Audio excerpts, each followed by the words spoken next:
Hello, I'm James Sparrow, and this is Tech Tel Aviv. I'm joined now with Rinat Zilberstein, the AT&T Israel General Manager. Rinat, hi. Hi, nice to meet you. Lovely to see you again and touch base. Rinat, tell me, what is it you folks do at AT&T Israel specifically, and why are we here today, please? So AT&T R&D Center in Israel is responsible for different strategic products with AT&T. We have different domains like cyber, field operation, AI, engineering excellence, and so on. We are responsible for all we are responsible from here for the consumer mobile app for AT&T customers, and within AT&T internal. So I think that when talking about October 7th, which we just touched base on the general conference, I think that was one of our missions. How do we keep the business momentum throughout those challenges, because we have such a global responsibility with a potential disruption to the business if something won't. For sure. No, for sure. I mean, I'd love to touch on that more because obviously October 7 has changed so much, not just in Israel, but around the world. And AT&T is such a global brand. So talk to me about some of those challenges you faced as a kind of massive global company.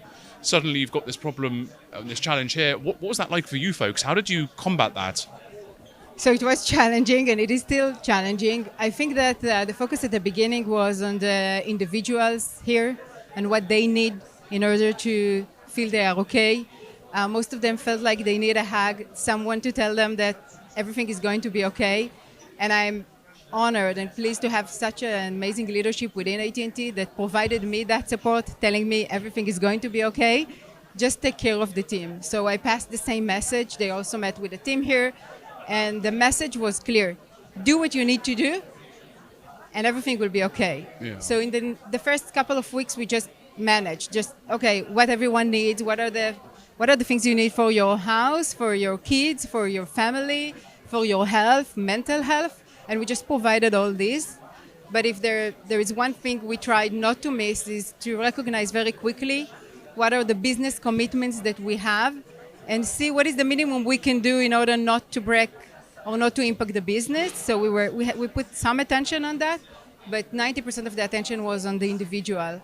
And then I think after a few weeks when we saw this is here to stay, we shifted a page and said, okay, what do we need? How do we need to manage the new routine? How do we need to manage it with our employees, with the business?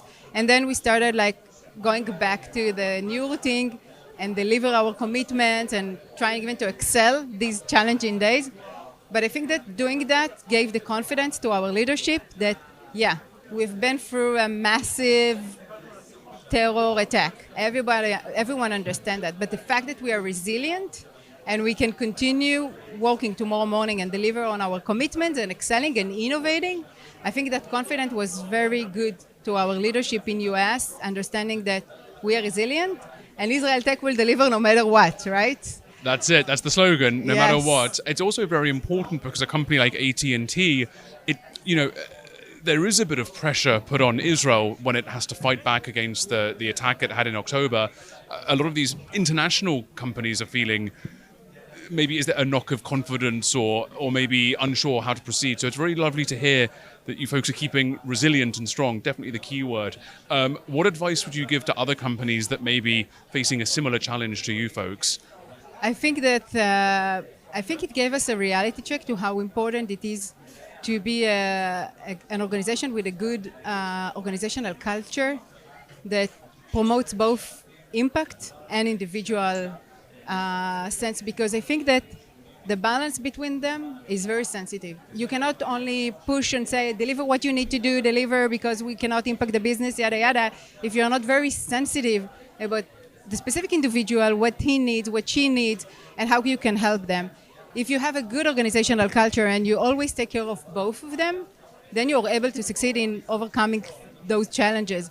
If you are not, it's very difficult, because then you either lose the talent or you have an impact on the business. So keep the good, healthy organizational culture throughout the years and not just in challenging stages, and then it will serve you when something goes wrong. Then it will serve you the fact that you were very kind and willing and listening and promoting I think that culture eventually pays off. You know, that's such a good lesson for Israel and every other country in the world in plenty of sectors, in good times and bad times. I think it's a wonderful sentiment to maintain.